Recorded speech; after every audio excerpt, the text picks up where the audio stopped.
Okay, here we are. Welcome to Teachers to Teachers, T2T number 20, Spring Innovations. That time of the year when you seem to make it through to spring break and through Easter, and the next thing you know, that the extra energy is bouncing around the classroom, and you want to find a way to channel it and be creative, and that's what we're hoping to talk about, and we'll share some of the things we're playing with and sharing and trying in our rooms today. With me is Angie Potts. Angie, introduce yourself, please. All right. Excuse me. I'm Angie Potts. I am a STEM teacher in St. Peter, Minnesota, and teach students 3rd through 6th grade. Okay, welcome. Angie, do you want to start us with, have you seen that extra energy in St. Peter in your classroom, and how do you try to get ahead of it and channel that energy? Yeah, definitely this time of year. I think maybe a combination of things add to that as well. The energy. It's nice out. Hey, Megan. And Megan's joining us. We're live, Megan. I know, I saw that in the corner. How are you guys? Good, how are you? Good. What are we talking about so far? Who are you? I'm Megan Hasselbauer. I teach in Edina Public Schools as an elementary digital learning specialist. Angie was just about to tell us how she is trying to channel and harness that spring energy to still be productive in her classroom. I don't mean to laugh, Angie. I really appreciate the energy there. Yeah, there's a lot of energy there. Combination of nice weather and wanting to move, I think, after sitting with testing. Maybe hormones roll in there too with some of them, I don't know, but there's a lot going on. But I think everybody, including teachers, have energy and all sorts of itches to be outside and all sorts of pulls too. But one of the things is I am trying a new project that I've never done before. So we have a set of spheros in our classroom, and then last year I bought an ollie just to try it out, just to see what it was like. And as we were trying it out at the end of last year, a 4th grader at that time, which is now a 5th grader, he's like, "Oh, we could totally do a project with this." And I love it.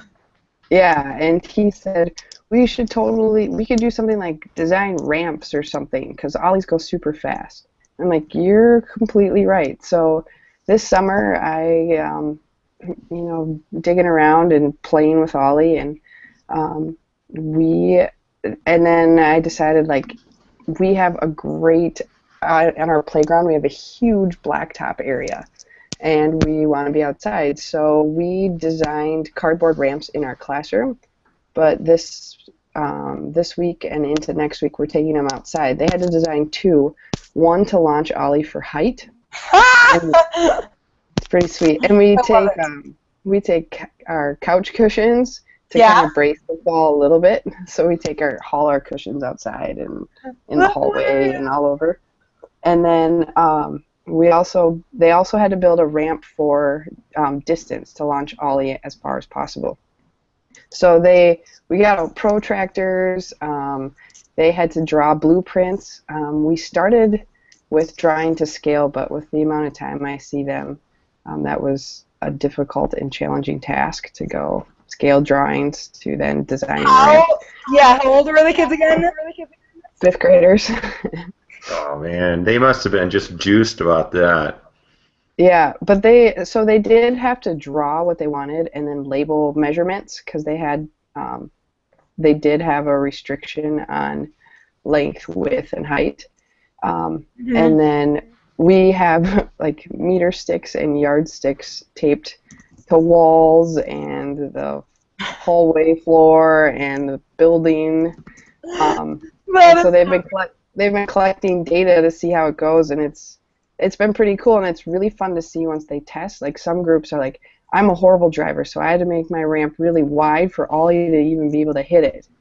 or I'm a pretty good driver, so I was able to make it narrow. So it's interesting to see them try to problem solve their driving skills and also the different angles they need. That's So awesome. That it's is been pretty fun. really cool. Yeah. Well, that's a And really great to harness that energy, I feel.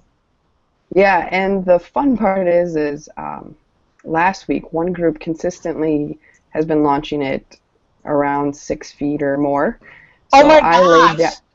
I laid down under the ramp, and I was like, all right, you guys, your data's showing that you can clear me. So I'm going to lay down, and I'm going to film this in slow motion, and you just clear me. It was terrifying, actually, because those things go up to 14 miles an hour. So you hear this little robot, like, zooming at you. Oh my gosh! But I laid down, and I captured it, and it was the coolest thing. So Where's the video? I have it. Do you want to see it? Yes! Yes. All right, I'll share screen. Okay. While she's opening that, what are you up to in your classroom? Playing around with video, since nice segue, Angie.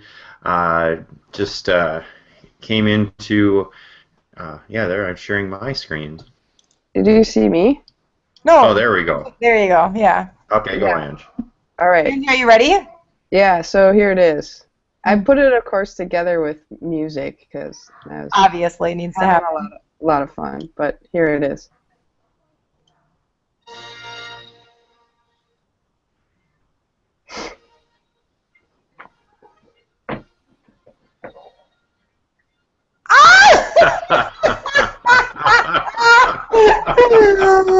I love the This response. is awesome. Wait, go back to Angie's screen, Dean. Click on Angie so she's on Angie's all the time. She is on all the time. No, I see you. I have hers on all the time. Oh. Did you get mine? Yeah. Why is Okay. it bleeping at the end? Oh, so it cleared him. So I was like, this is one of the creators of the ramp. Oh So my gosh, I love it. I filmed it clearing him at the end because I couldn't get like the actual effect. So I had me laying down. That was me with the shot over. Yep. And I cut out the part because at the end I was like, oh my gosh! Like I screamed a little as it was coming over me. And then, so then that young man who also was part of that group that made that ramp, he goes, I'll lay down so you get a good shot. We got to see this. That is really cool, and I just I hope you have a few video. You've captured a few of those to keep to show the kids, especially as they get older. That's going to be neat to share with them. Yeah, but it's been cool. It's one of those things where I'm like, it all started with a student's idea. We had it, and then I wrote a grant to get some more, so we could have lots of groups testing for collecting data. And then they've just gone to town with it, and the materials used to create it are cheap and around. We're using hot glue, tape, and cardboard, and they're designing different ways to support it and get the angles they want. So it's been really fun. Yeah, that's well, that is. I don't have a cool video like that to show, but I too stumbled onto something pretty exciting. I was driving to work and was listening, and they were talking about the power of retelling a story, and we were studying density and buoyancy, which is really challenging for sixth graders to wrap their head around. So I thought, what if they created a video retelling their story of their understanding of density, average density, and buoyancy, and literally that's what I shared with them. And the energy was phenomenal. I scrapped my review activity that I had done for years and just said it like that. And what was neat about it is, the kids, the engagement was nearly 100%. There were like 3 kids out of 110 that had to be redirected, which hardly ever happens. 2, to listen to them, they were telling and explaining and arguing about what the right definition was, which I've never had kids get excited and want to do that. And 3, the test, the growth from last year was just phenomenal on their scores, and I think largely because they had to retell it. And I'll show you one that is pretty amazing. And granted, this girl, she's probably Olivia's probably going to go to Stanford. There's no doubt about it. But she leveled her own. She diversified her lesson and challenged herself. Let's see here. Let's tell me if it's playing. Looks good so far. Yep. Do you have any sound? I do have sound, but yeah, it's all the way up. Obviously, you can't hear it. Nope, it's in your ears. Yep. Aluminum is 2.7, water, as you already know, is 1.0, and air is 0.01. Steel and aluminum both Still can't? Nope, we can get it now. Obviously. And I asked her while she was doing this, I said, how long did it take? And she said, I don't know, hour and a half at home. And I was just like, well, you didn't really have to do that. And she said, I wanted to.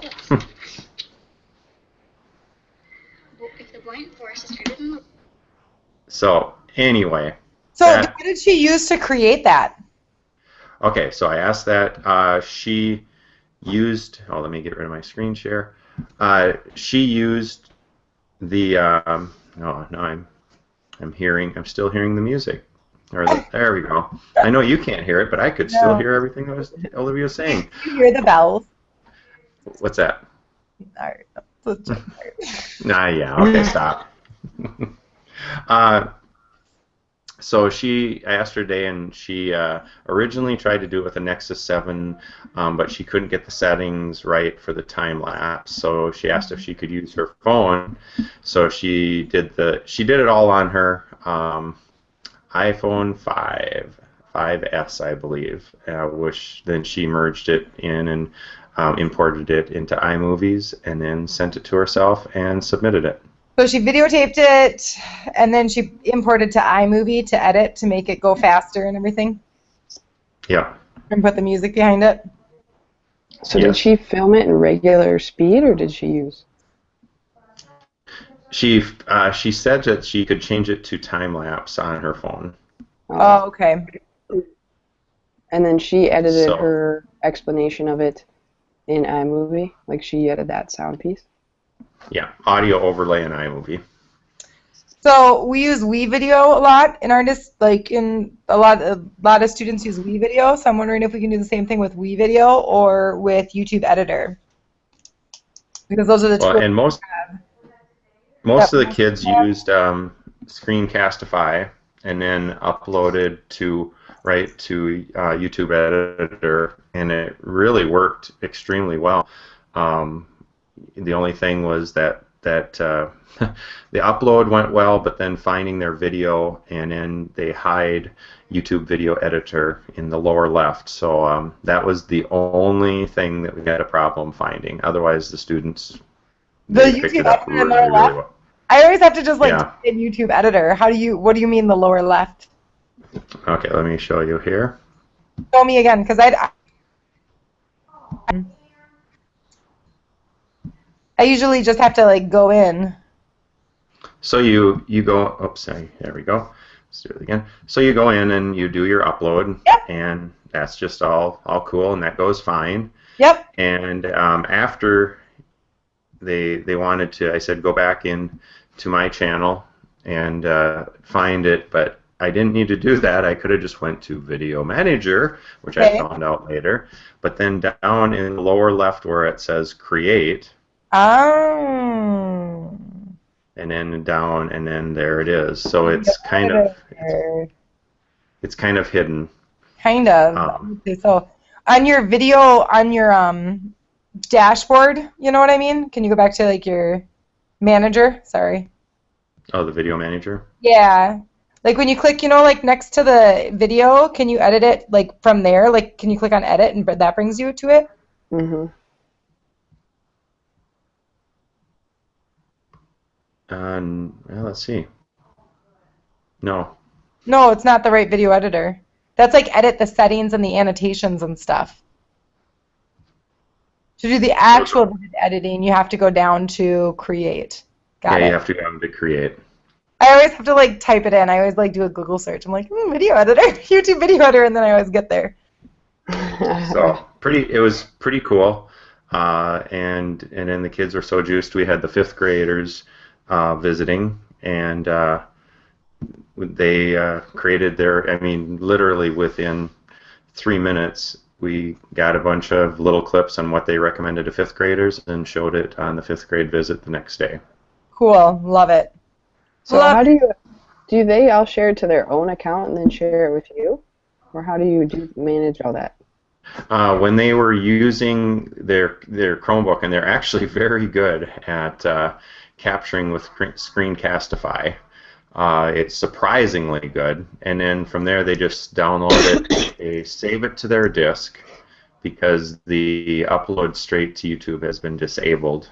The administrator hasn't allowed that portion yet. But they download it, and then from there they upload to the video editor. So there is one extra step. I think if it continues to go well, I could see DMTS unlocking that so that we could upload straight to YouTube. But I do like the fact that there is an extra step, so they're not just pushing all sorts of content up there. Did that answer your question, Yeah. Ange? A little bit. So are they all on your account? No, it's on there. They have their own. They created their own channel, But then they share it with you. and then they would through Google Classroom. Oh, Then they I went gotcha. to share and took the link and captured it there. Yeah, that So was the part that I was wondering, like how you got it. Because that's a lot of YouTube channels to search through. Yes, it is. yes.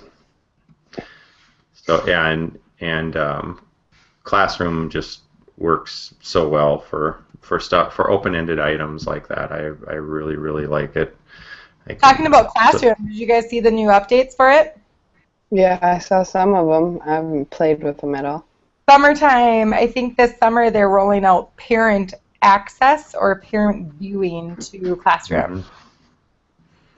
So I'm Very not cool. sure, like I saw a quick post on it and I don't know any more than that, so. It sounded like it was supposed to come out this spring, and then it got pushed back to roll out with a new school year. That makes sense. So it's like one change for the school. Megan, are you seeing anything out there of spring innovation? So the innovation stuff that I've been seeing or that I've been doing is trying new tools with teachers. So teachers are so excited right now to try stuff in their rooms because state testing is done, and so it is like I'm all of a sudden super busy because everybody's like, hey, can we try this? Can you come stop by and teach a lesson to our kids? And of course, I'm like, heck yes, I can. So I'm super excited about all the different things. One of my favorite new tools is Edpuzzle. And I've used this with 2 classes so far, and it's awesome. It gives, like, you put a video in it, you can pause the video, you can ask questions, you can, like, it's so much fun to try, and I've been experimenting with it. I feel like I'm, like, learning new, like, nooks and crannies all the time on it, but that's, like, the cool tool that I've been playing with lately that I really like. So, and that teachers are like, yeah, I could see doing this again, and other than that, my entire job and existence has been devoted to rolling out Schoology for the new year. And so I've been building and learning and just trying to share all the different things that you can do with Schoology, and then building a course for teachers to take over the summer to do it. I think, like, it's unbelievable. I think we have up to like 70 plus teachers taking an online course this summer on Schoology. So it's pretty dang exciting, and it's going to be a lot of like monitoring and managing for me just to like make sure people are, if they have questions or if there's like really good discussions out there. But so yeah, so any sort of Schoology tools, tips, and tricks. I've been watching tons of YouTube videos and reading blogs and all sorts of stuff. So I'm getting like high on the tool. Because it's like, whoa, this is so cool. But a lot of it I'm finding just takes a time to build within the system, which I don't necessarily like sometimes because I feel like teachers have built so much in other places. But we're able to move a lot of the things that they've created in there or pull links in or do it that way. So it's good.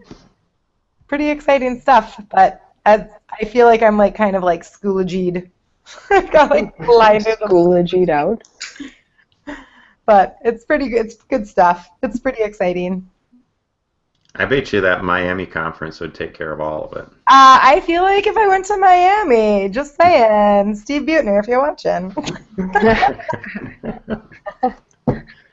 Okay, we're closing in on a half hour, and last tip or a tool or something that aha moment before we sign off. Anne, start with you. Well, mine, I don't know if mine fits, but it's kind of an innovative thought that I'm going to try. With seeing all the kids in my building, I like to, either at the beginning or the end of the year or both, do something to highlight their individual voices. And so I followed George Kuros. I don't know if I said his name right. I totally probably botched it. He's fun to follow. Yeah, so I read his blog. I subscribe to it, and he showed one about what if you just did a quick thing and asked a bunch of students the same question, and then I saw this really cool video of these adults doing super cool things.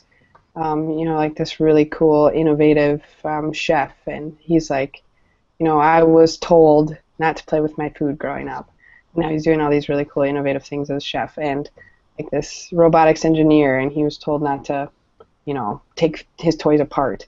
And so I thought I would kind of use that as a stepping stone, and then I was going to ask students just really quickly all the same questions. What's your name?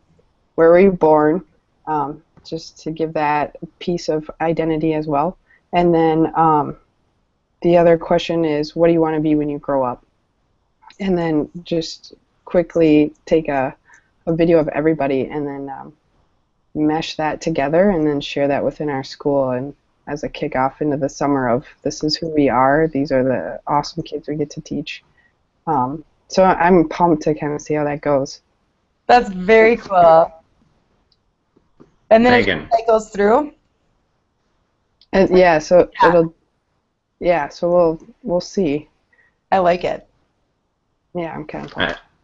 You'll have to keep us posted on that because I think that is very, very cool. For sure. So, Megan, shoot. My thing that I want to try, or the challenge to myself before we meet next time, is to try to do something with augmented reality. Like I've been talking about it for a year, and I need to try it and see what I can do with it. So I'm going to try to find a teacher in the next 4 weeks or whatever we have left of school to see if I can find somebody to do some AR playing and let you know how that goes next time. Cool. Yeah, a little augmented reality time. I know. I really want to do it. Cool. What I'm going to leave with is actually two things. I told Angie one of them, but I'm pretty excited to try this when it rolls out with slides being able to accept questions or interaction with the audience. I think that is going to be a cool feature, and especially when Chrome OS and Android come together on our Chromebooks before the next school year, because I see some different ways that this could be used, student to student presenting, teachers to teachers. I mean, there's so many options that I think would make it flow with the presentation, or at least the way they say it's going to. So I'm excited about that. And I want to close the year out, and Megan, you remember this, well, both of you, I did this when we were together, the letters to their 9th grade self, and sealed them and everything, and obviously there are going to be letters to their 8th grade self now. Yeah. But I want to, and I want to figure out a way for them. I'm all in on video now of creating a little vlog to themselves, Cool. and I think that would be just very insightful to look back at what was important to them back then, and actually to see and hear themselves say it along with what's in the written word in their letter. So that's my Dean, tool. use their Gmail of like in their Gmail you can make a message so it doesn't send until a specific time and date. Yes, bam. So then they can set it up, like they can create their video and then they can create the written word in their email, put the video link on there and be like, see you later, and send it off. Cool. Oh, that's going to be awesome. So, Yeah, and then they'll get the email when they're in May of 8th grade. Done. Talking about those letters, I need to give my letters to the 9th grade team. If I give them to you, do you want to pull them? yeah, I'll search them all down for you. Thanks. I'll send out an email.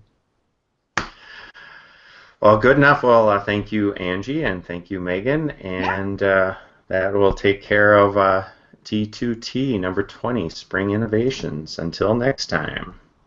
Bye.